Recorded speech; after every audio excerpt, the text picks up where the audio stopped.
Savannah Chrisley is upset that her parents will be in prison longer than Jen Shah. This is why Savannah is 100% wrong. Savannah's parents were charged with wire fraud and bank fraud. They pled not guilty, had a jury trial, and were found guilty. Now, Todd Chrisley will serve 12 years in prison, and Julie Chrisley will serve 7 years in prison. On the other hand, Jen Shah was charged with conspiracy to commit wire fraud and money laundering.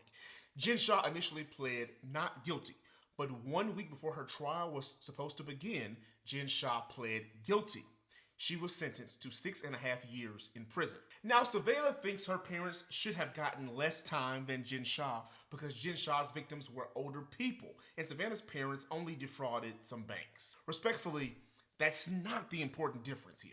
The difference is how her parents handled their charges. Let's just assume that Jen Shah and the Chrisleys committed the exact same crimes. They didn't, but let's just assume that. Jen Shah pled guilty, and that means the federal government did not have to go to trial against her. That saves the federal government a lot of time and money. More importantly, when Jen Shah pled guilty, she accepted responsibility for her actions. Jen Shah's attorney made this statement.